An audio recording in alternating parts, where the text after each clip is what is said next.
Great. I think we're going to get started. Welcome back, everyone, from lunch. Hope it was good, and hope everyone's refreshed and rested. We have a great panel, our third panel of the day, which is really looking at inclusive business at the country level. And I personally had the pleasure of going to the Philippines and meeting with Mark and some other social entrepreneurs. And if you've been there, you can really feel the ecosystem really alive and healthy. So I'm hoping that we can, after this panel, understand a little bit more about how the ecosystem ticks there and what makes it work. So I'd like to introduce the panel. We have Rapa Lopa, who's the executive director of the Philippines Business for Social Progress organization, who Business Call to Action has a very fruitful partnership with. We have Mark Joaquin Ruiz, who's the co-founder and managing director of Happy Noi. We have Willie Wee, who's the president and chief executive officer of FINMA Property Holdings Corporation. And our moderator for today's session is Peter Troilo, who's the Director of Global Advisory and Analysis for DevEx in Manila. But to start things off, I'd like to introduce Ricardo Michel, who's the Director of the Center for Transformational Partnerships at USAID, to start us off with some opening remarks. Welcome. Good. Thank you, Peter. Good afternoon, everyone. Good. Thank you. I know it's the lunch after lunch is a tough slot, so I wanted to at least get the juices flowing. Thank you for that. I appreciate that one person paying attention. So good afternoon, everyone. Good afternoon. Okay, good. And thank you for the kind introduction. It's actually a privilege for me to be here with all of you today to open up this distinguished panel. I'd like to, of course, first thank our host and also commend Business Call to Action for the work that they're doing. They've done a fantastic job of expanding the greater development network beyond the usual suspects, if you will. This is especially true and important in the emerging market countries. And we know that for inclusive businesses such as yours and for models like this to scale, they have to be embraced, not just here in New York or in DC or in London, but really where things are happening, which is on the ground in the developing countries. I was asked today to provide a few opening remarks. So I'd like to take a few minutes to talk about, one, what's going on in the country today around us with respect to development needs. Specifically, how does the Center for Transformational Partnerships and USAID as a whole proactively seek to partner and build partnerships that reflect shared value and inclusive business, really to deliver sustainable development impact? And also provide you with a few examples of our partnerships in the Philippines, which I'm particularly proud of. So first, let's take a moment to really reflect on what's going on in the developing world today by looking at a few of the facts. 2 billion people on the planet do not have access to safe water, healthcare, or financial services. 1 billion people do not have access to electricity. 250 million children do not have access to education or childhood immunization. Persons with disabilities make up 15% of the world's population. They are among the poorest of the poor, with 80% living in developing countries. We are consuming the Earth's natural resources at an alarming rate, while climate change threatens to undercut development gains. And for the first time in USAID's history, we're responding to 4 large-scale humanitarian crises at once: Syria, Iraq, South Sudan, and most recently, the outbreak of Ebola in West Africa. All of this while we are still trying to do our ongoing work to reach vulnerable populations worldwide.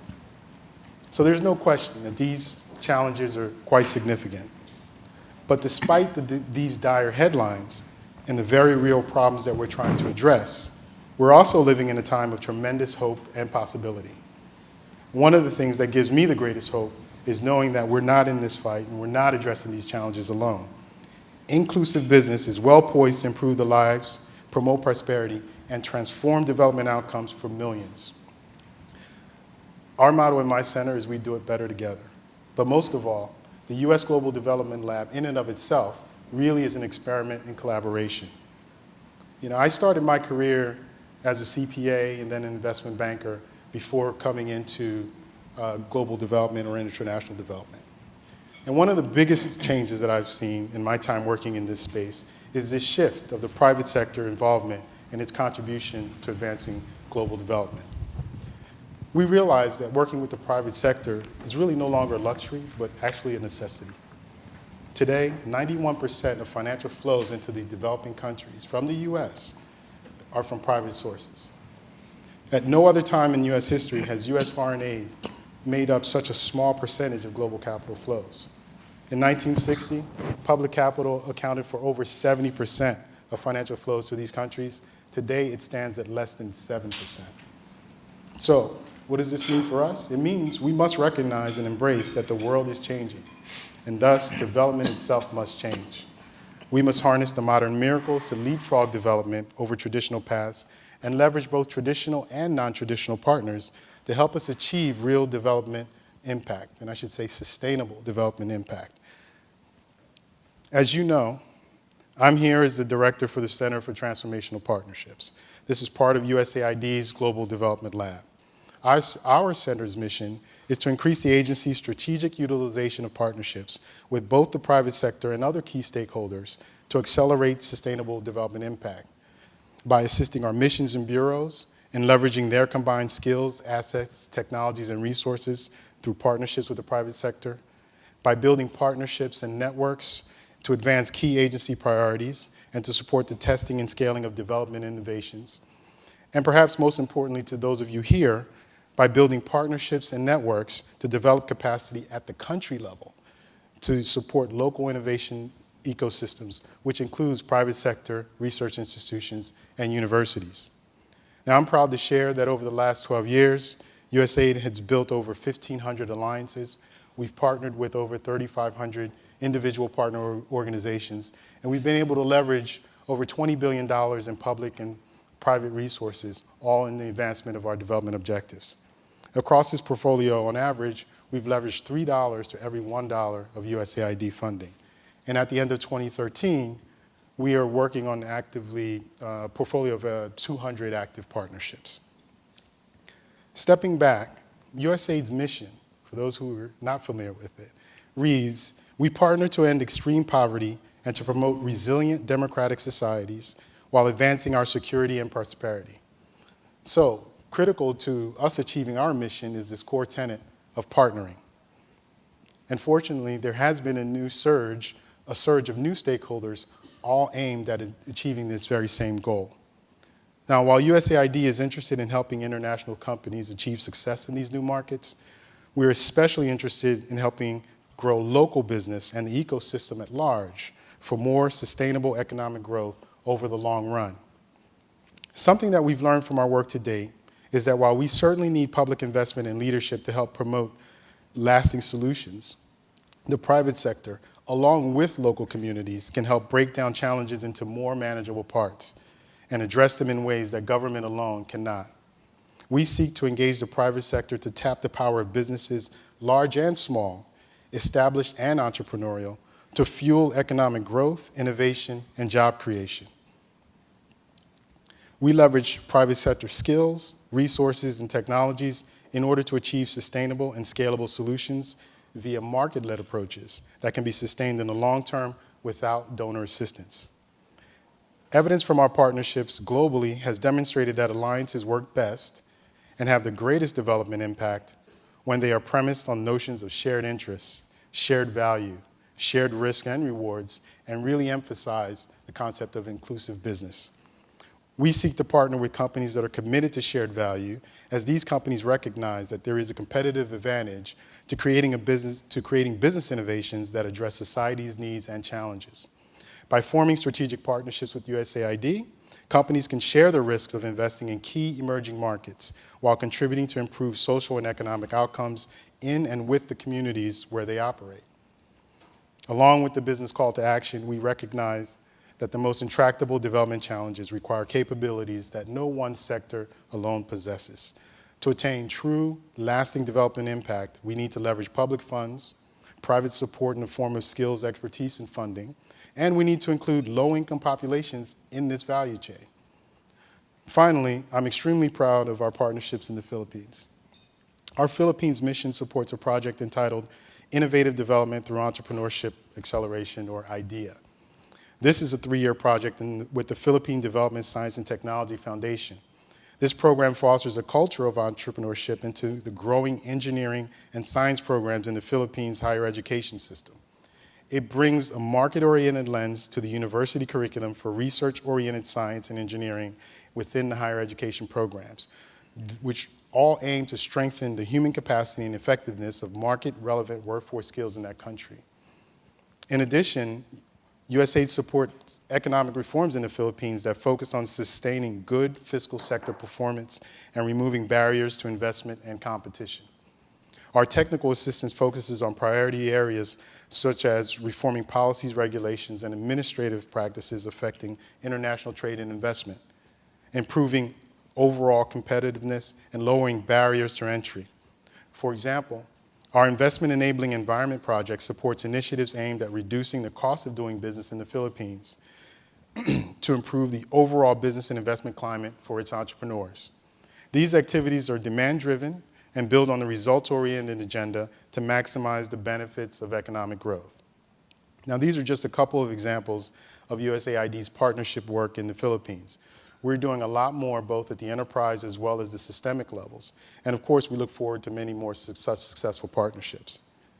So, to address the complex challenges that we face today, i.e. making sure that no family has to choose between feeding their children or educating them, paying for electricity or paying for medication, we know we must work together.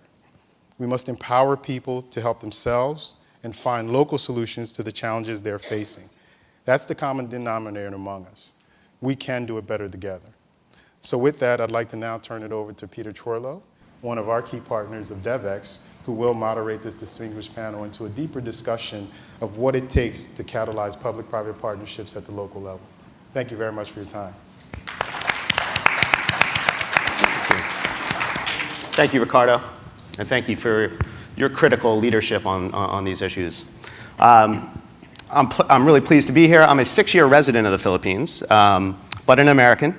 So I now have these guys who I read about in the papers and I see around town. I have them on my turf, and this is nice. So I'm really honored to be moderating this session. The Philippines has experienced a dramatic growth in the last few years. And there's a very interesting ecosystem in the Philippines, I think in some ways sets it apart from other developing countries. And that's exactly the kind of environment we're going to talk about today. I'd first like to introduce Rapa Lopa, who is the head of the Philippine Business for Social Progress.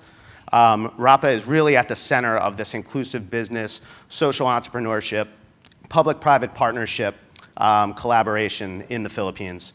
And I think he's going to kick us off with his presentation. Thank you, Rapa. Thanks. Should I go to the podium?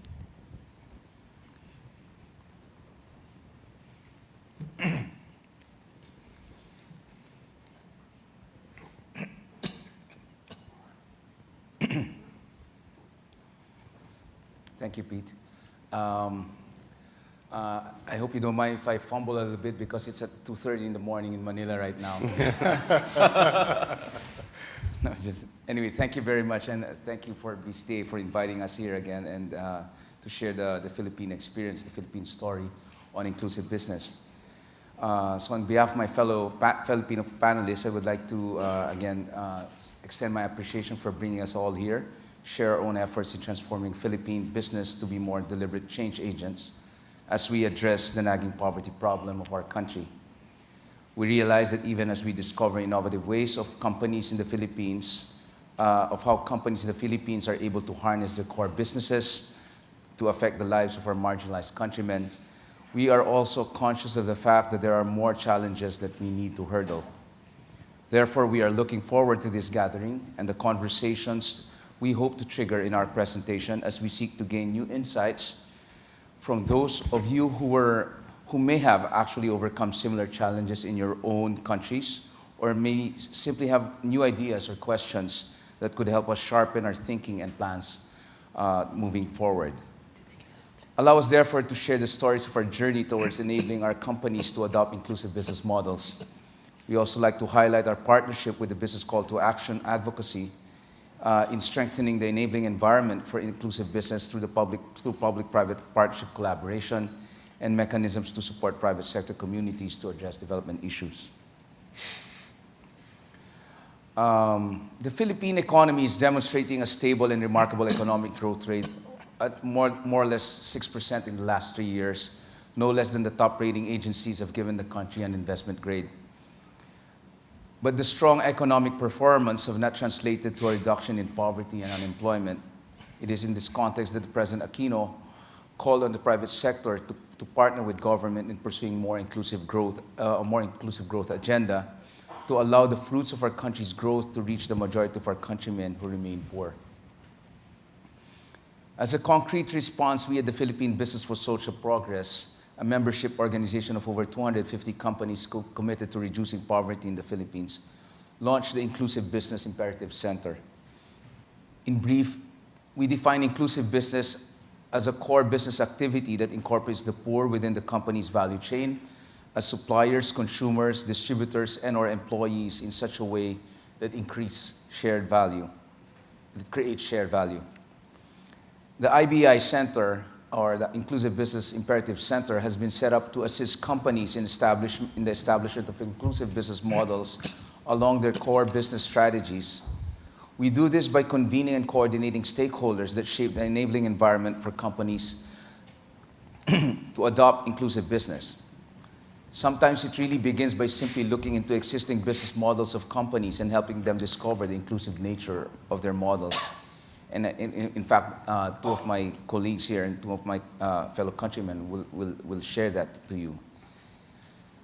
Since inclusive business in the Philippines is relatively in its infancy stage, the IBI Center also serves as a strong advocate of the idea by engaging CEOs, government, civil society organizations, and sectoral organizations by helping them define their key roles in building IB ecosystems. In pursuing this advocacy and strategy, PBSP has partnered with BCtA. Since our partnership, we have managed to conduct various dialogues and conversations on various topics that look into the various challenges of building such an IB ecosystem in the Philippines, as well as various case documentations of companies that have already started concrete steps in shaping inclusive business models in their companies. Last September 8, no less than President Aquino keynoted the launch of the Inclusive Agribusiness Initiative in Mindanao, where he encouraged the private business sector to work closely with government so that inclusive business may scale up in the country and address the elusive growth that continues to challenge our country. If I may quote a part of his speech, the President says, "Through the Mindanao Inclusive Agribusiness Program, PBSP and its member companies and supporting agencies seek to engage the private sector to invest in Mindanao by helping build the capacities of its small farming communities. The objective for all of us is to build a Mindanao that can catch up in the soonest possible time, and by so doing, create a regime of opportunities where no Filipino is left behind." End of quote. The launch event also served as an occasion for us to sign a memorandum of agreement with the Mindanao Development Authority, which plays a critical role of coordinating the programs of the various government line agencies. In essence, our memorandum of understanding defined the establishment of a joint enabling secretariat that will be tasked to create the enabling environment for investments in inclusive business to flourish in Mindanao. Beyond this initiative, Mr. Uy and I have actually agreed to convene the various stakeholders of socialized housing in the Philippines to help shape the inclusive business agenda to provide more decent and affordable settlements for thousands of informal settlers in our urban centers. This coming Monday, when I get back, I again will be in a panel back home that will discuss how the country's Board of Investments can include new guidelines that could provide incentives for companies that would adopt inclusive business models. This conversation is undertaken by our Department of Trade and Industry in partnership with the Asian Development Bank, which is also studying new financing modalities to promote inclusive business in the Philippines. These are definitely exciting developments. The challenge remains daunting. But we will tirelessly work to ensure that inclusive business grow roots and hopefully shape companies that will truly change many people's lives for the better. Thank you very much.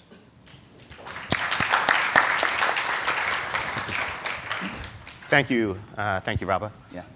And just to put this in context, I mean, I think what Rapa's organization has done at a local level is really create a very practical, convening policy advocate organization in Manila that is driving a lot of this inclusive business activity. And if you go to his meetings every year, his annual meetings, it's literally a who's who of both the business and development and government communities, and it's a very powerful force. So during the Q&A, we'll ask Rapa a little bit more about how he created this environment. We're going to pass it on to Willie Oy now, and Willie is the president and CEO of FINMA Property Holdings. Willie, please proceed. Thanks.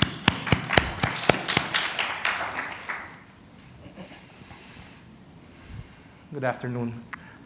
First to BCtA, thank you for inviting me and allowing us to share our experience in doing so inclusive business in the Philippines.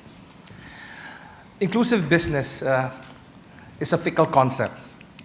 You want to be inclusive to involve more sectors of society in your ventures, yet you must turn a profit. You still need to make money. As a property developer, FINMA Property started as upscale townhouse developers, but because we believe life can be better, we went beyond this and found a way to make inclusive business profitable. What we discovered was socialized housing and the overlooked market of informal settlers family, or IFS. A way to make inclusive, and the overlooked market of informal settler families, or ISF. Today you will hear about socialized housing and how it became a profitable venture, about disenfranchised families and their potential to be economic contributors, and about how social responsibility can be a successful business. Today I will tell you how FINMA Properties formed its inclusive business model and how we made it work. Despite the positive Philippines trend in GDP growth, which in 2013 reached 7.2%, poverty remains a problem. This issue is most poignantly seen in informal settler families. ISFs typically flock to urban areas looking for work, but while some do find jobs in the city, many remain unemployed. The worst part of it is they have no place to stay, no house, no residence in the city. They just put up crude shanties often made of discarded construction material, lacking sanitation or basic utilities. Often as small as 10 square meters, typically a parking space for an entire family. They endure deplorable housing conditions and rampant criminality due to poverty. And worse is that they live in hazardous areas or privately owned property, with many treating them as pests or nuisances. Since 1996, FINMA Property has adopted a business model for catering to the bottom of the pyramid demographic, completing one of the first economical socialized housing projects in the country with our projects, Smile City Homes. Our vision is that ISFs would become more productive contributors to the economy, empowered enough to be homeowners themselves, and given the opportunity, they can be skilled workers and break free from the shackles of poverty. We continue that vision today when we make city living easier. It is this commitment to inclusive business that led us to conceive a BCtA 2 project, a sustainable socialized housing venture, an opportunity to bring back the dignity of ISF through decent housing. Problem with making socialized housing a business is that the very proponents of such projects couldn't come to an agreement and did not work together. Profit margins were understandably low in such ventures, and the process is so complicated that a single misstep could jeopardize the entire effort. Everything from expensive construction to restrictive price ceiling to the property owner wanting to evict the ISF rendered socialized housing as an unfeasible business, much like a broken wheel missing its spoke. With this in mind, FINMA Properties entered into a public-private partnership with the local government of Quezon City that would result in our socialized housing program, BCtA 2. Together with local government of Quezon City and NGOs, we developed BCtA 2 for an ISF community in Quezon City occupying privately owned land. As agreed with the landowner, we procured a portion of her land as the development site. With a proprietary cast-in-place construction method, construction turnover was faster and costs were lower as we were able to construct affordable and decent housing units to be sold to participating families for only $10,100 payable in 30 years, significantly more reasonable compared to industry prices using conventional method. The LGU in turn agreed to waive permits and license fees for the development and coordinated with other relevant government agencies. They also conducted preliminary consultation with the ISF regarding the project.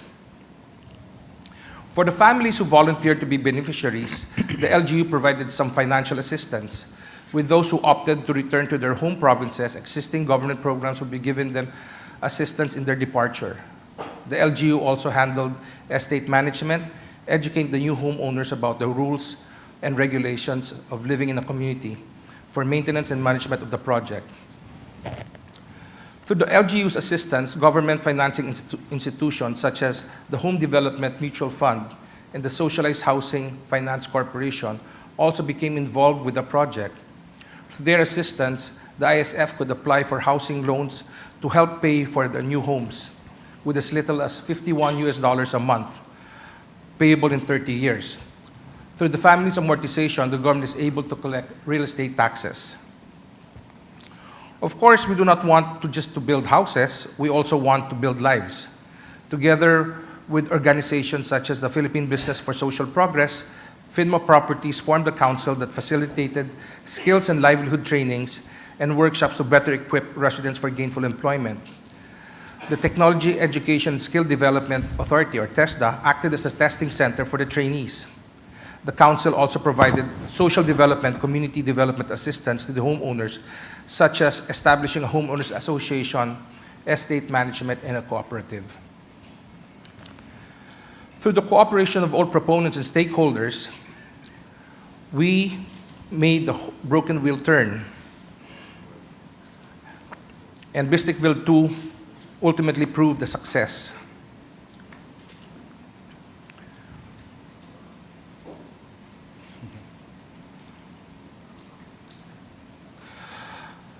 With 556 ISF family moved to date, all the units have already been beneficiaries, and the project expected to be completed in October 2014. The former ISF family are now proud homeowners, their new residents complete with basic utilities and an even safer, cleaner environment.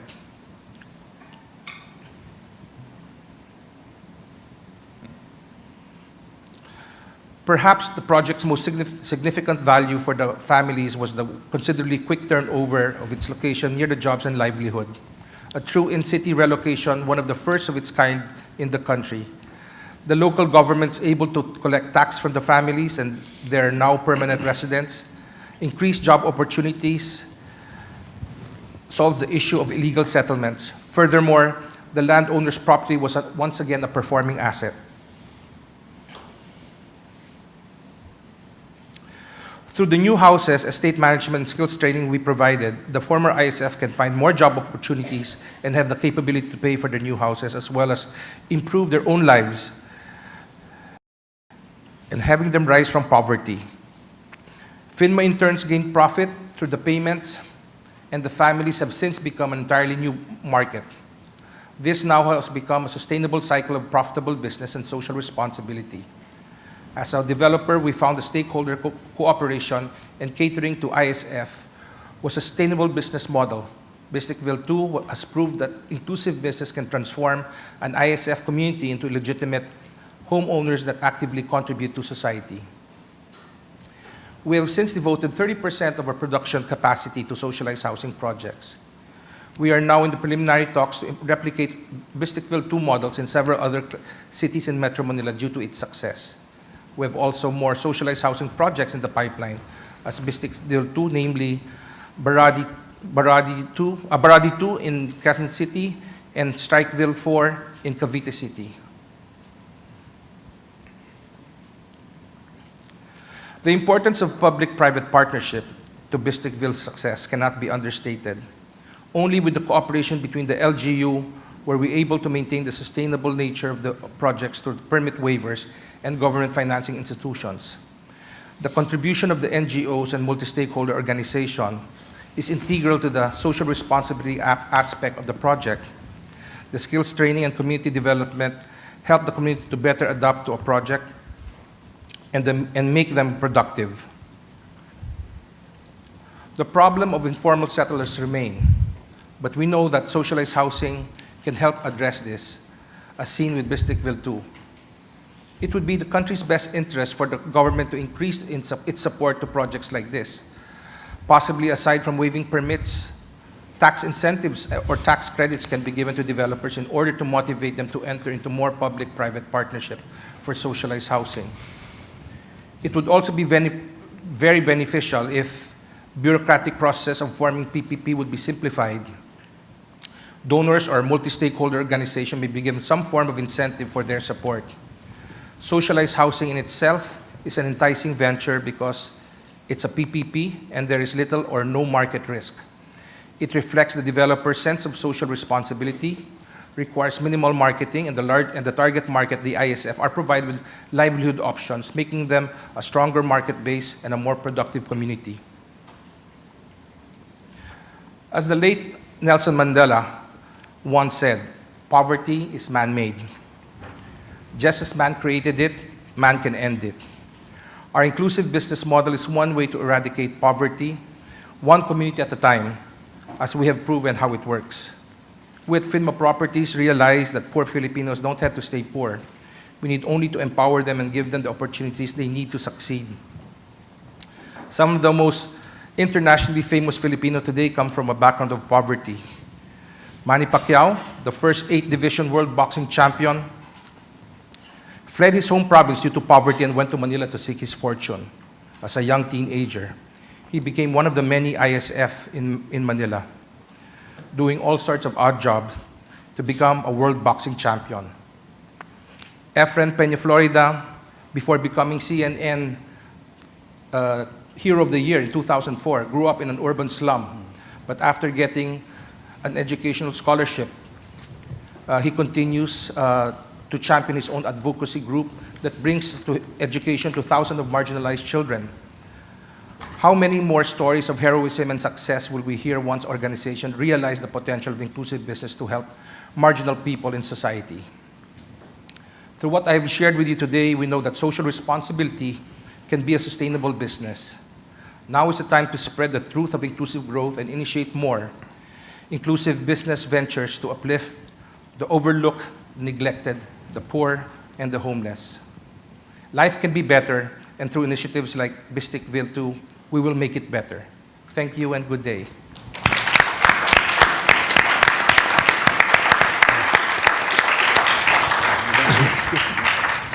Thank you, Willie. Good job. I don't know if you guys agree, but I feel like shelter is a commonly overlooked element of development. And I think Willie and his team are doing that. In a country like the Philippines, it's one of the most disaster vulnerable in the world. And you look at what happened just last year in Tacloban in the Visayas region. I mean, they're talking about massive communities just completely wiped out with no shelter. So I hope in the Q&A we can talk to Willie and others about what they're doing and how they go about resolving that really drastic shelter shortage and challenge. We're going to pass it over to Mark Ruiz, a friend of mine in Manila. He's a co-founder and managing director of Hapenoy. Mark's going to talk about his experiences with social entrepreneurship and inclusive business in the Philippines as well. Thanks, Mark. Thanks, Pete. Let me start with a quick video.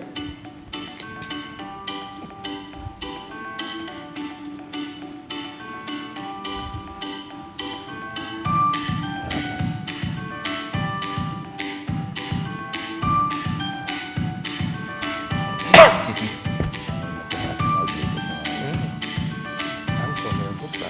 I live in a rural area of the Philippines and operate a small convenience shop from my home called a sari-sari store.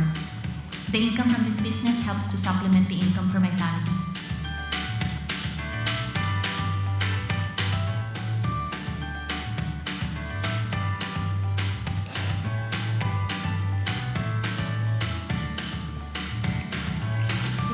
are very few banks in rural communities like mine, most of my neighbors do not have basic financial services available to them.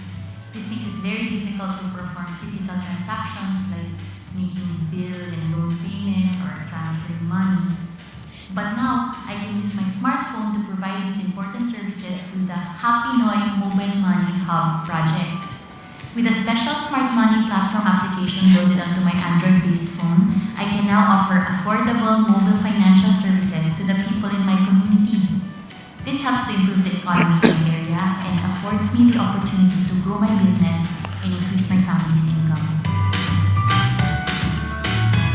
My name is Nanay Lani, and I use my smartphone to offer mobile financial services, improve my community, and grow my business.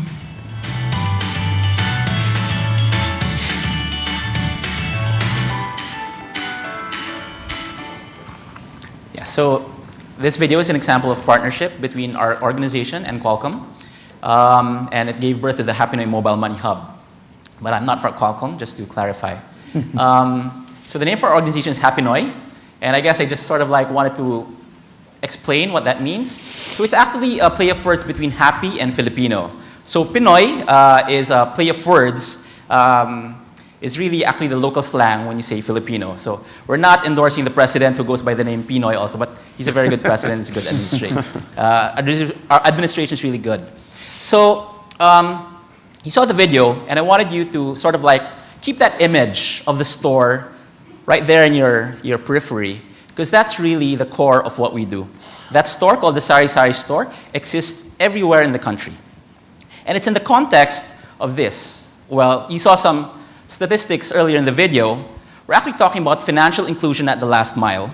You know, some of the statistics, only 1 in 5 households have deposit accounts.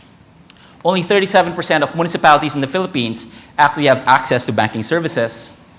And there's only 1 bank and 2 ATMs per 1,000 square kilometers of habitable areas. And you know, just walking the past 2 days in New York, I can really sense the stark change in terms of density. And also there's lack of access to affordable remittance services in these rural communities. You know, I go around these areas all the time, and in the Filipino diaspora, when you send money back home, you actually have to travel 2 to 3 kilometers. You spend quite a significant amount, say around $1 one way, $2, and the average remittance is like $20 to $40, and so that adds up. So how do we bridge the gap if this is the context? How do we actually try to solve financial inclusion? Well, it turns out that in the backdrop of a lack of infrastructure, there's a sleeping giant that we can actually tap. And at this point, I want you to recall the store, the Sari Sari store that was shown earlier, because that store actually is the solution that we found in order to encourage inclusive development. Because that Sari Sari store, as humble as it is ubiquitous all around the Philippines. In fact, there are around 1 million Sari Sari stores in our country. That is 1 per 100 Filipinos. You know, you go to the Philippines, you go to the deepest, most remote rural area. There's no access to healthcare, there's no access to safe drinking water, there's no access to financial services, but I promise you, you will find a Sari Sari store. Actually, companies have figured this out. Companies such as Coca-Cola, because they're ubiquitous, they tap this very same infrastructure to get their products out there. And so at Happy Noy, we're just doing something fairly simple. We're just copying from Coca-Cola's playbook. Why not use the Sari Sari stores to bring social impact goods and services to the poor? And in our context right now, that is financial services. Okay. So Happy Noy, our framework is fairly simple. We train women micro-entrepreneurs to provide mobile financial services. This, we feel, really is the new way of actually going about things, really harnessing the power of mobile. So 2 things. One is readiness. So our organization, our social enterprise, provides a lot of training and capacity building. So that actually educates the women micro-entrepreneur and readies her to be able to accept new business opportunities. And we couple the business opportunities with access to capital and actually a business in a box. Actually, more precisely, business in a phone. Armed with an Android smartphone, now, Nanay Lani, whom you saw earlier, who actually hasn't finished high school, can now become a a center for providing financial services in her community. Okay. So we actually just launched our Mobile Money Hubs program this year. And it's fairly simple. You have a nanay. Nanay is Filipino for mother, a woman micro-entrepreneur who owns a sari-sari store. There's access to capital, training, and the business in a phone, and suddenly, she's able to offer mobile financial services anywhere from airtime, remittance. This is very interesting because we've done our actual field work, and we can actually bring down the cost if you factor in transportation from 20% to around 5%. And again, when you're talking about the base of the pyramid, bringing the cost of getting remittance from 20% to 5%, believe me, means a lot. Bills payment, and not only that, microfinance institutions really see equipping agents or sari-sari store owners with mobile phones in order to actually expand their outreach. Cool. So our formula is fairly simple. Women micro-entrepreneurs plus mobile literacy/technology equals poverty alleviation and financial inclusion. Why aren't you clicking? There. Now, we're talking about BCtA and we're talking about partnerships. And for us, we can't obviously do this alone. We're a social enterprise, and so we need to harness and work with large organizations. And here, just to share with you some of our partners. So there's Happy Noy. We're working very closely with the Grameen Foundation, obviously in partnership with the microfinance institutions, and they've done a lot of work around mobile financial services. We're also working with Card MRI, the leading microfinance institution, the largest in the country, with an outreach of around more than 2 million women. Of course, we also have to work with our regulators, the central bank, Bangko Sentral ng Pilipinas, particularly the financial inclusion advocacy staff. And let me tell you that this partnership is absolutely key. You know, these stores sell noodles and soft drinks. You don't need regulation for that. But once you get into financial services, obviously, this needs to be under the guidance of a government institution. And we're very, very lucky because in the Philippines, the BSP, or the central bank, is actually very supportive and in fact very encouraging of innovations. They've been pushing a lot in mobile technology and been issuing a lot of regulations and guidelines on mobile money, branchless banking, et cetera, that actually allows private organizations such as ourselves to actually start, innovating. But of course, to the right, and this wouldn't be a presentation in BCtA if I didn't recognize the business partners that we also have. Obviously, the video was done in partnership with Qualcomm Wireless Reach. They help support our work, but of course, there's a business. There's a business also there because what happens is that the market is also getting developed around smartphones. We're working in Smart Money, which is the largest telecom operator in the country. And again, they see our nanays, our sari-sari stores, as a vital way to actually also expand and spread the adoption of their mobile money platform. And we're also working with MasterCard because they also see the future in this kind of endeavor. And so it's also a very, very interesting and tricky thing that we navigate. But again, we wouldn't be able to pull it off were it not for these great partners. I guess I just want to end by saying that while we understand that as a social enterprise, we're one piece of the puzzle, from my point of view, it's very critical that we have defined for ourselves the center of our universe, or the center of gravity, as it were. And for us, the center of gravity is really that humble little sari-sari store, which if we could grow and tap out of that million, say 100,000, just 10% of all of those shops everywhere, then we could actually literally bring financial inclusion to the whole Philippines. Thank you very much.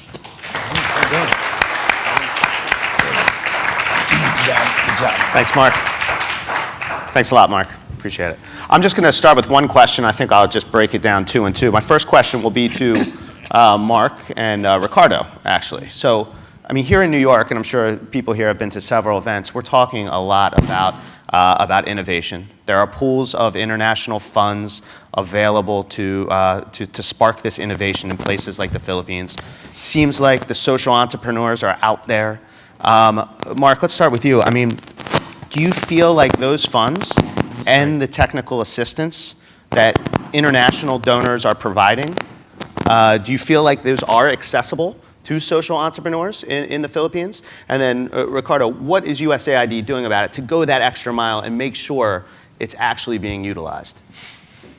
Sorry, that thing was buzzing. The question was how, if... The international funds are there, and we're talking a lot about that in New York this whole week. Are social entrepreneurs in the Philippines, in your experience, able to tap them? Yeah, absolutely. I mean, as a social entrepreneur, you've seen our partners like, they're actually international multinational organizations. And so certainly there's that. We also have very active talks with a lot of impact investors in the US and also in Europe. And so certainly social enterprises have that runway to essentially access that. But let me tell you in the context is that you don't get that when you're starting. You get that once you've had a certain level of traction. And so when I still remember the early days is that we didn't have any resources or no money essentially. And so you sort of like had to find and figure out your way. And of course, we're very lucky. We have a very supportive board and we've worked with microfinance institutions, et cetera. But in the early days, you have to prove yourself and then you get to access these larger funds. And so that's really where it is. And then there's like a chasm again, because then you have to sort of like, you're able to access seed funding. And then there's an onus for you to prove that you could operate at a certain scale, and then you reach the impact investors. And so that's how it is. So there are like two gaps, I think, in that trajectory. But as entrepreneurs, you have no choice but to just figure things out as you go through that. But certainly, the ones that have really expanded and scaled wouldn't have gotten there without the benefit of like large institutions. And like with USAID, now that we're doing mobile financial services, USAID is actually doing a huge program now called ePeso, which is also around the electronic money space. And so that allows organizations like ours to really tap into something at scale immediately. But again, you also have to be at like a certain minimum threshold in order to participate. Sure, sure. Ricardo, what are you seeing, and how are you guys going about overcoming these obstacles? Sure. We're actually taking a number of different approaches to really get at not only sourcing innovation, but actually scaling it and enabling those like Happy Noi and those here who are at the forefront, the vanguard, to be successful. So as an agency, stepping back, we use our broad tools to mitigate risks through things like our Development Credit Authority, where we'll enable financial institutions to provide loans to small entrepreneurs. Within the lab, we actually piloted the Development Innovation Ventures. And this was sort of a venture philanthropist approach, if you will, where we're directly investing in some of these breakthrough game-changing innovations at small increments. So to protect ourselves in terms of taking a stage financing risk, which will range from as small as $100,000 up to as large as $15 million. But meeting the entrepreneur and the innovation where it is, allowing it to gain evidence and ultimately scale. And thirdly, within the lab now, really what we're trying to do is really explore these models, but also scale them. So just yesterday, I had the pleasure of attending the launch of the Global Innovation Fund. So if you think of the Development Innovation Fund, this is now a multilateral platform which allows not only USAID, but DFID, BCtA, and other donors to do the same more globally. It also brings in new, more flexible financing mechanisms as well. Ours is grant financing, but through the Global Innovation Fund, now one can apply for the right type of capital. If it's not grant, as you advance, there is the ability to look into debt as well as equity. And then thirdly, within my center, what we're looking at is really the ecosystem. What does it take, not just direct investment, but what are all the services in the entire environment that social entrepreneurs need to be successful? So just recently, we launched something called PACE, Partnering to Accelerate Entrepreneurship. And our first round of grantees are really focusing on different models, working with early stage investors, incubators, and venture funds who are focusing in the social impact investing space. And each of them in very unique ways to think about which models work better to actually help grow and crowd in capital into this space. It's a great example. Yesterday, I think it's Australia, it's UK aid, it's US aid, it's BCtA, the Swedish development agency that was represented earlier. So it's a very dynamic pool of money there that's accessible. Yeah, that's great. Turning to Willie and Rapa. In a country like the Philippines, which I think is probably not dissimilar to many countries that many of you are working in, the business environment is really dominated by a couple of large conglomerates, tycoons, as we call them, My question is, do you feel like these issues are being discussed in boardrooms across the Philippines? Is the connection being made? Is it being taken seriously in your experience? Rafa, why don't I start with you, passing on to Willie. Well, I think Willie is already a concrete example of such a CEO that actually gets into inclusive business initiatives. And Willie and I were in fact discussing offline yesterday. The whole idea of inclusive business actually is operational in the country right now, but they don't just term it as such. Like for instance, in the case of Mark's situation, Smart, which is the largest telecommunication company, doesn't speak of the partnership they have with Mark as inclusive business, but it is in some way or the other. Other than that, in fact, the reason why Mark is able to put in place such a mechanism or such a service stems from the fact that that Smart itself actually innovated early on making mobile phones more affordable and mobile technology more affordable to a vast majority of our people. Smart is the largest telecom company in the country. And therefore, a lot of these things have been happening, but we don't call it as such. And that's why one of the things that we were thinking in PBSP was to really just look at all of these different models that are coming out and to examine and discover to what extent are they inclusive business. And of course, the challenge there is also really looking at what are our measurements insofar as inclusive business is concerned. How do you really define inclusive business in telecommunications, in real estate, in agribusiness? There are several models that are evolving. We're also working closely with Nestle, for instance, for robust supply chains, with buying agent of Mars Chocolate for cacao trading. There are several things. There are a lot of moving parts in the whole effort of inclusive business, and a lot of CEOs are actually trying to innovate their business models. Also, again, in the context of the business environment in the Philippines, that actually makes them think, how do they tap into this huge market that remains impoverished? Because that is where the growth could happen, and a lot of these things they really need to discover what Mark would say as the last mile to reach this market, and I guess that's where inclusive business models need to be evolved. Right. Willie, how about you? Is it being discussed in the Makati boardrooms and taken seriously? Fortunately for me, our founders are into nation building, and ever since we started into housing, as I said, we were into the high-end housing. And during the time of President Cory Aquino, the mother of the present president right now, she was asking people to get into mass housing. Our founder, the late Ambassador Ramon del Rosario, recommended during the board that we get into mass housing and leave the luxury housing to the big premier developers of the country. And it has proven to be profitable. We were pioneers as far as building housing in Metro Manila. Because land is so expensive, we had to find solutions by developing vertically rather than horizontally, and made it even cheaper than staying outside. We continue to this day. I mean, it's, as Rapa said, it is operational.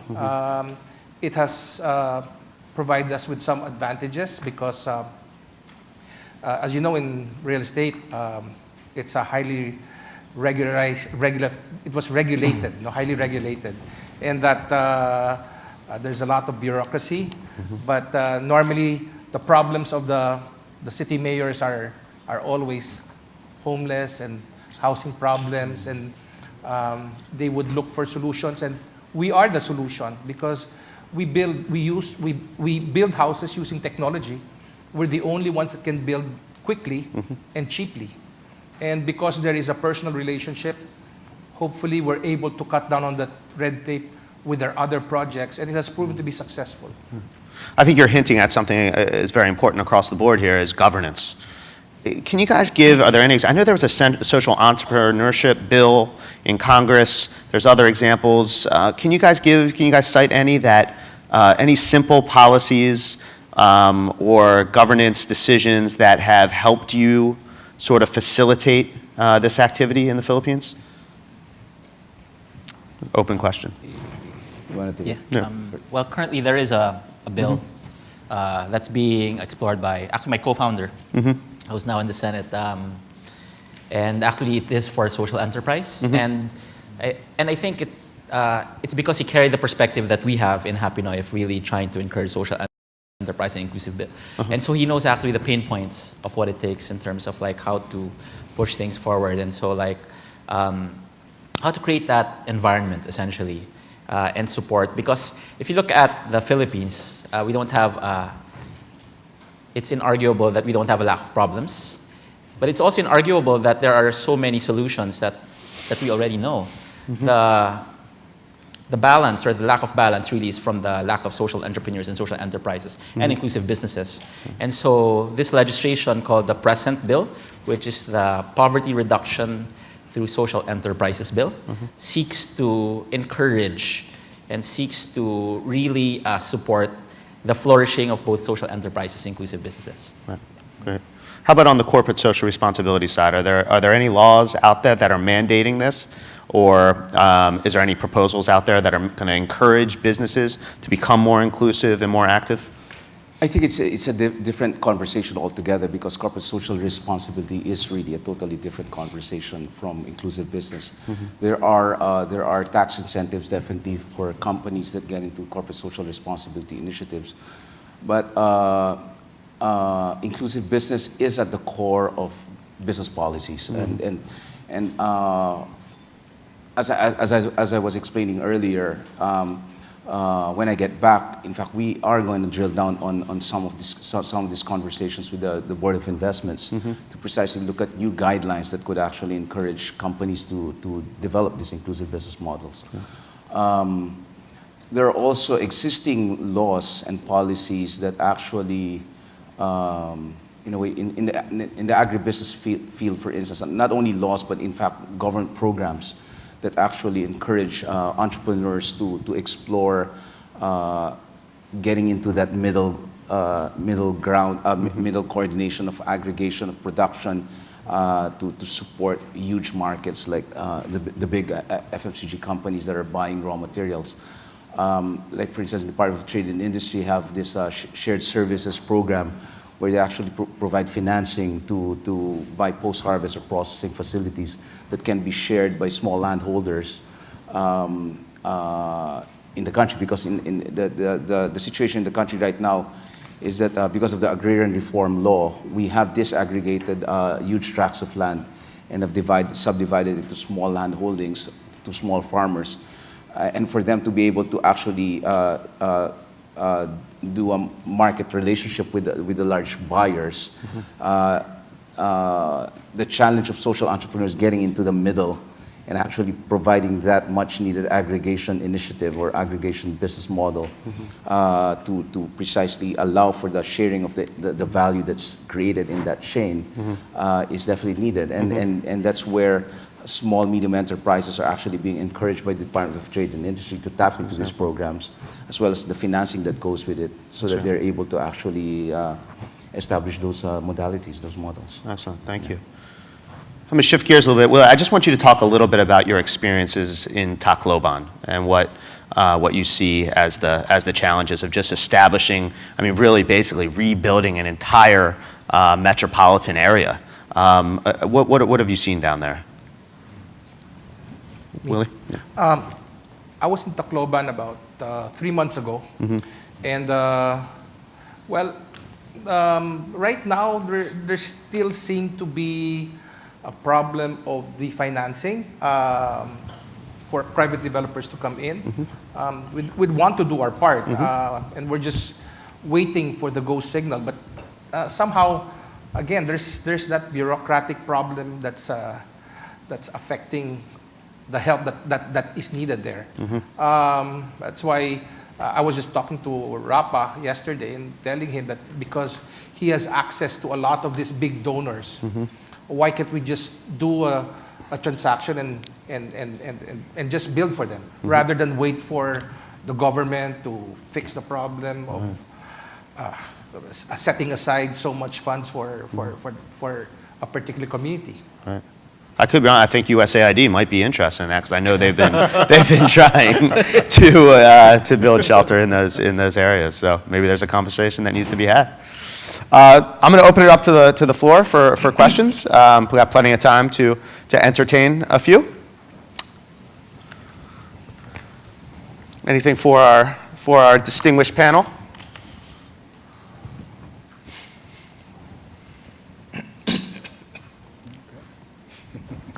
Anything?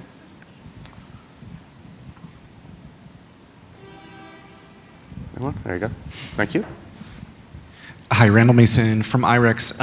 Thank you very much for these concrete examples of inclusive business. I think it's been really enlightening to get behind some of the concepts into how to walk the talk. I'm curious if there are certain sectors that inclusive business tends to lend itself toward. In this case, the examples were like housing and financial services, or are we just sort of still learning as we're going that this can broaden out into other areas, like education, for example, or things like that. So is there a natural affinity to certain sectors, or we still haven't maybe gone far enough to know the answer to that? Thank you. From our perspective, when we talk to different companies that go to PBSP to ask about inclusive business, I think it's really learning as we're going. Again, as I mentioned, it's really in its infancy stage. The term needs to be understood by our CEOs and even our government officials. They need to really fully grasp what it really means. But having said that, what we try to do, knowing what it is, or at least having some kind of definition for ourselves of what it is, what we try to do is to look at a company's operation and try to figure out what is it in the way they're doing, what is in the model that they're currently undertaking could have a potential inclusive business model. And that's where we sort of try to get into a conversation with them and try to discover how and to what extent that model, whether it's a supply chain situation or a basic service delivery, or developing products that actually are more affordable. These are conversations that we need to go through with them for them to associate it with the term inclusive business. And like in the case of health, for instance, we are talking to pharmaceutical companies, pharmacy companies that sells generic drugs. Because in the Philippines, there's a law that actually the generics law that actually encourages manufacturers to produce generic drugs so that it becomes more affordable to the vast majority of our countrymen. And there are two entrepreneurs in the country that actually created a brand, a pharmacy, pretty much like CVS or Walgreens. But these are smaller pharmacies that only sell generic drugs, and therefore low-income families can then go to these stores knowing that medicines would be cheaper in those places. We also, of course, talk to the pharmaceutical companies that are producing these generic drugs. Again, with this whole idea of making more of these critical needs available to the vast majority of our people. We just need to get into that conversation with them, I believe, and try to start defining it as inclusive business, if it is actually inclusive business. And in a way, that's also for us a learning process to allow us to also examine and sharpen the definition of what we mean by inclusive business. So it could really cut across all kinds of businesses. Mark, for you, I mean, do you see from a sector standpoint, you're in financial inclusion, are there other sectors, gaps, opportunities in the Philippines that you see right now for social entrepreneurs and inclusive business people? Yeah, there are quite a lot. In fact, the truth of the matter is we've decided to focus on financial inclusion.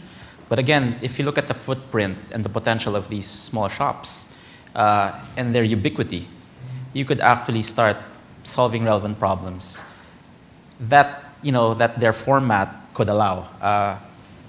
And so like we've looked into mobile money, and that's what we're doing right now. We've also looked into healthcare. We've actually also looked at, say, providing solar lamps to our network. And so that would be basically financial services, healthcare, energy, of course, access to drinking water is another one of those possibilities. What I'm most excited about actually for that network is that rather than it just being a purely distributive function wherein we start selling more things through it, which again, the base of the pyramid needs, what excites me more is our potential eventually to create, I guess, a circular local economy that also bridges to the larger economy. What I mean is like, it doesn't just then flow one way, wherein we have the large distributors or large companies selling through our stores, but essentially the flow could also go the other way around, wherein the producers can access the stores either as a market or become access points then to connect to the larger companies in a different direction. So, so many exciting things, and actually our board has been the one to say, let's focus first on mobile financial services. But if I look at that runway and look at these shops, and there are just so many exciting possibilities. Question, ma'am. I'm Eriko Ishikawa from the International Finance Corporation, and I was on an earlier panel, which I am so happy to have all of you up there, because I talked about the examples from the clients that we have financed. And we do have, we have housing, construction clients. We have mobile payments, mobile telephony. I talked about small shops. Yes. So I talked about water. So all these things that you're talking about, they really are so crucial, but it's local businesses that actually deliver those. And the supply chain, again, it's local businesses will buy the produce. So I'm very, very excited to see a whole host of entrepreneurs from the Philippines here. Because as you pointed out, this inclusive business label, one of my clients told me, it's a developed country thing. We do our business because this is what we have. This is our market. And these are the problems we have to figure out. So I think it will take some time to actually, get that name to the businessman. Because literally, when I first started talking to our clients saying, you have an inclusive business model, the guy goes, wait, I don't do charity. I mean, I do this because it's a good business. And I said, no, we're not saying you're doing charity. You're actually doing something really good for society, and you're our business. Because they kind of get scared. When you start talking about, inclusive, poverty. Like you're coming with pitchforks.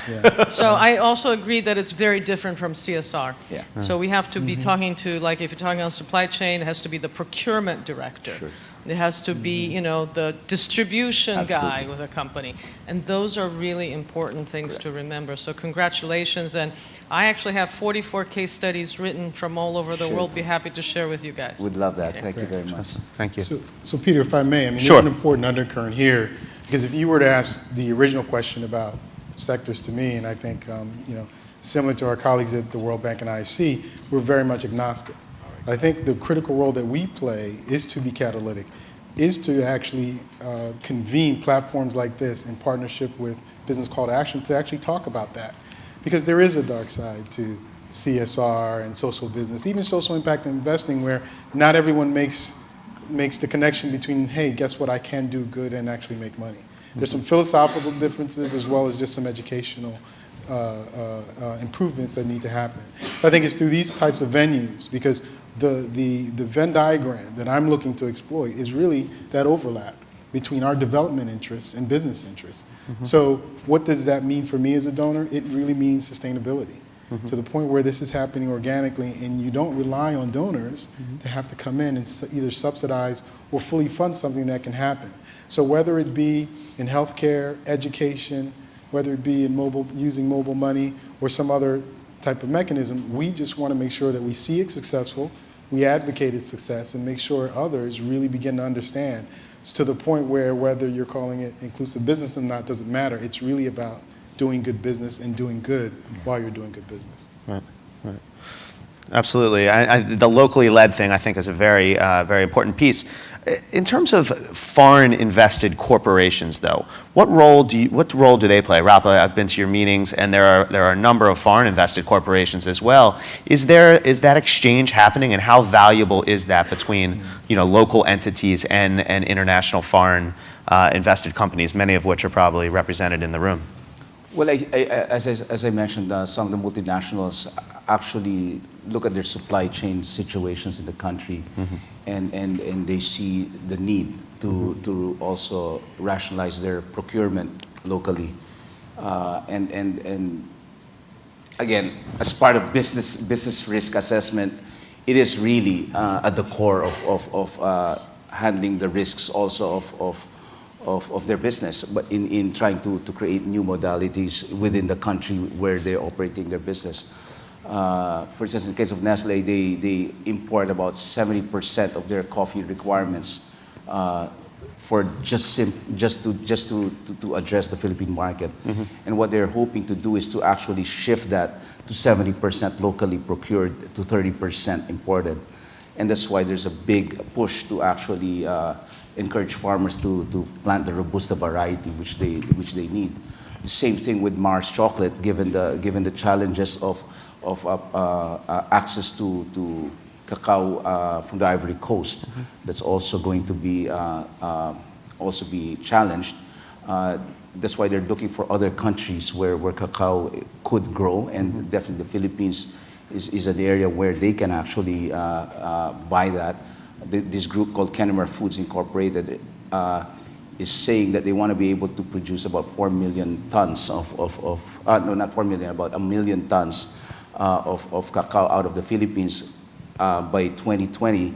And right now, the total country output is just about 8,000 metric tons of cacao, and therefore the opportunity to actually build that supply base and allow for big conglomerates like Mars to actually access those produce. Again, it's part of the business challenge that large companies and foreign companies have to contend with, and therefore these are definitely opportunities for countries like us to address that. Sure, the foreign companies can learn from the local companies in terms of context, Yes. ways to do business. The local companies might be able to learn from the foreign companies on some best practices that are being applied globally or elsewhere. Absolutely. Yeah. Willie, in your presentation, you mentioned something about working with civil society and NGOs. Can you describe how, in some of your projects, that interaction and the role that civil society and NGOs play in some of your investments? In several previous projects that we've had, we've always thought that it's best to work with the community around you. In Metro Manila, I've seen the pictures, there are a lot of informal settler communities around good areas. And we thought that by providing them with skills, we tapped on people like PBSP to provide livelihood training for them. Companies like the Holcim Foundation to provide masonry training. Get them the skills. It also makes them upgrades their pay scale. At the same time, it makes sure that they're able to pay for their monthly amortization. And in a way, the people that live beside these communities are also protective of the people living in the affordable market areas because they provide services for them.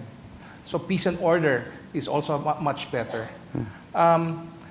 We also thought that coming from living in an informal settler community, they also needed some values formation, and we tapped a religious organization called Focolare to provide that training as well, just to uplift them and learn how to live the way a wholesome community should be like.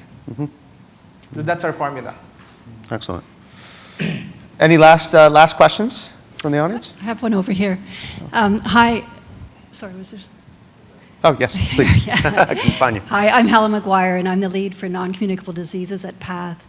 One of the challenges that we're facing right now is the fact that non-communicable diseases have become the greatest cause of morbidity and mortality. And we're all sort of looking at different approaches to how we can address this. And part of that is a multi-sectoral approach.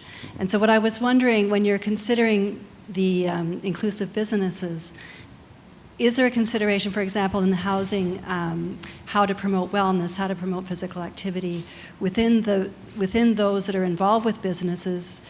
Is there consideration to the wellness of of the employees, promotion of wellness, and the prevention of diseases like diabetes and hypertension as they become more prevalent in the Philippines?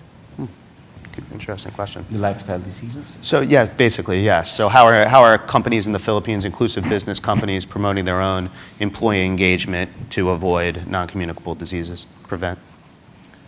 We in PBSP have a pilot program actually in partnership with WHO, which is called the iFly program, which is actually a lifestyle disease campaign, which we now actually transfer to the human resource departments of companies. It's a whole training program that's developed by WHO and then passed on to PBSP. And the reason why they did that was because precisely of our links to private business. So other than talking to the traditional CSR heads or CSR departments of companies, now we're actually working closely with human resource development or the personnel departments of these large companies and incorporating it within the company's programs for employees, a whole awareness building and campaign on how to prevent lifestyle diseases. And the adoption actually is quite interesting. I mean, just in the first few trainings that we've done since we launched it last year, late last year, a lot of the companies that have attended the training are actually slowly adopting the models.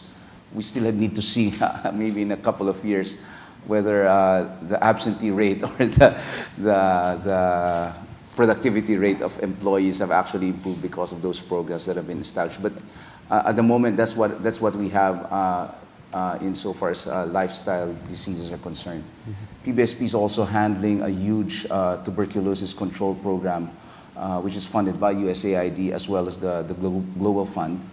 And as part of that campaign, we're actually also encouraging companies to create programs on TB in the workplace, tuberculosis in the workplace, and this is also incorporated in the medical tests, medical examinations that companies or employees have to go through annually, especially in companies that actually hire a lot of factory workers that are exposed to not so clean environments, so that we are able to detect and identify those possible patients that are infected with tuberculosis. So those are a couple of things that we're doing in partnership with the human resource development managers of companies. I think there's a fair chance that the non-communicable diseases are going to be part of the post-2015 agenda or play a more prominent role. So I think we can expect more funding to flow to this area. Yep. Am I right? Oh, no, yeah. Final question? Okay, thank you very much for your attention. I'm going to pass it on for some closing remarks to my colleague Marcus Neto, who's going to wrap up the session for us.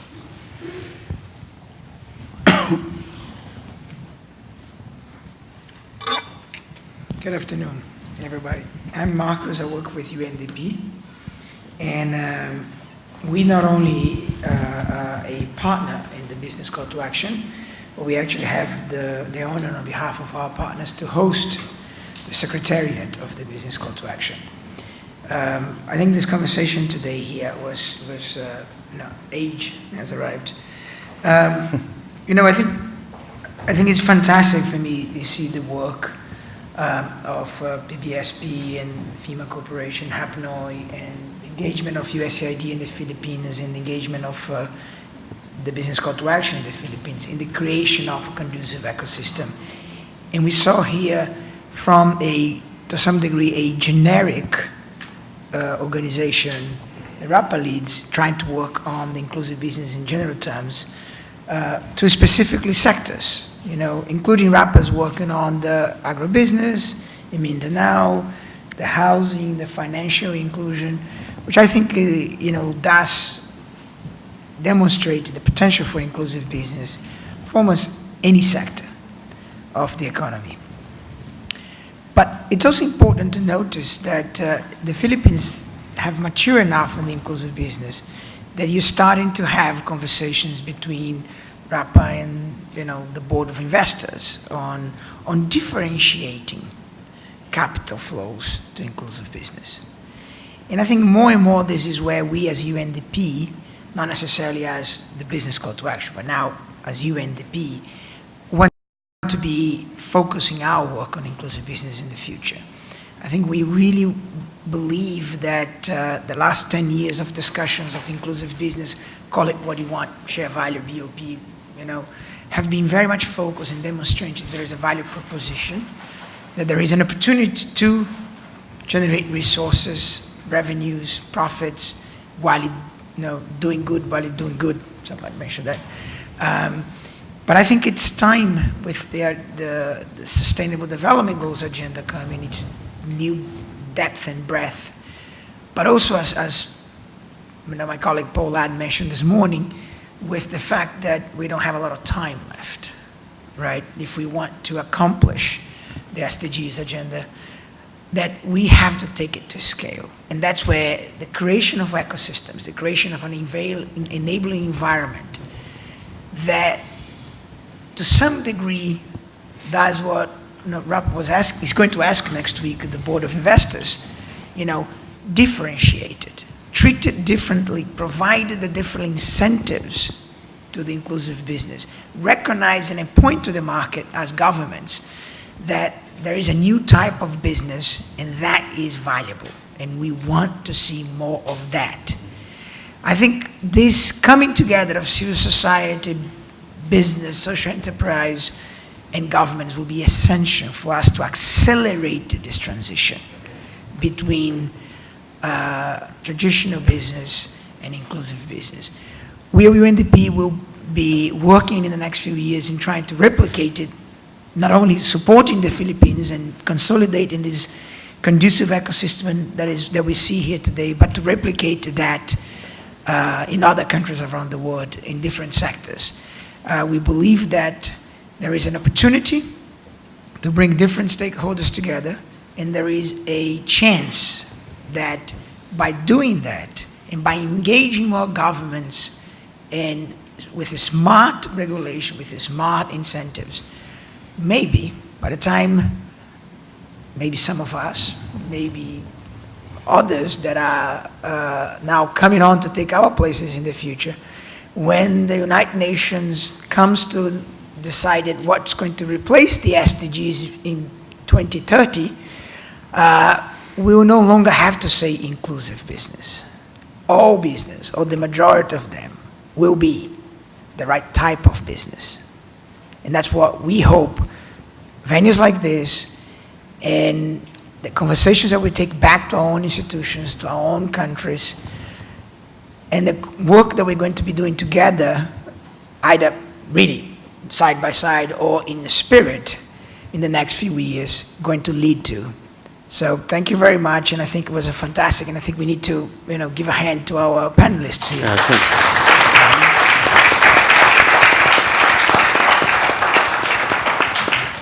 Thank you, Marcus. I would take it away. Great, thank you, Marcos, and thank you to our panel.